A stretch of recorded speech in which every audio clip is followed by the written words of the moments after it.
Sultan Ageng Tirtayasa, lahir di Banten, tahun 1631 sampai tahun 1683, adalah putra Sultan Abdul Maali Ahmad dan Ratu Martakusuma yang menjadi Sultan Banten periode tahun 1640 sampai tahun 1650. Ketika kecil, ia bergelar Pangeran Surya.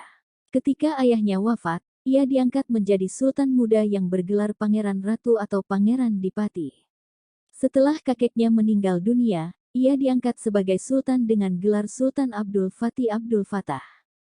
Nama Sultan Ageng Tirtayasa berasal ketika ia mendirikan keraton baru di Dusun Tirtayasa terletak di Kabupaten Serang. Ia dimakamkan di Masjid Banten. Sultan Ageng Tirtayasa berkuasa di Kesultanan Banten pada periode tahun 1651 sampai tahun 1683. Ia memimpin banyak perlawanan terhadap Belanda. Masa itu, VOC menerapkan perjanjian monopoli perdagangan yang merugikan Kesultanan Banten. Kemudian Tirtayasa menolak perjanjian ini dan menjadikan Banten sebagai pelabuhan terbuka.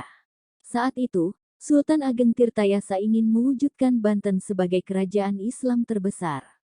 Di bidang ekonomi, Tirtayasa berusaha meningkatkan kesejahteraan rakyat dengan membuka sawah-sawah baru dan mengembangkan irigasi. Di bidang keagamaan, ia mengangkat Syekh Yusuf sebagai mufti kerajaan dan penasehat sultan. Ketika terjadi sengketa antara kedua putranya, Sultan Haji dan Pangeran Purbaya, Belanda ikut campur dengan bersekutu dengan Sultan Haji untuk menyingkirkan Sultan Ageng Tirtayasa. Saat Tirtayasa mengepung pasukan Sultan Haji di Sorosowan, Banten, Belanda membantu Sultan Haji dengan mengirim pasukan yang dipimpin oleh Kapten Tek dan Saint Martin.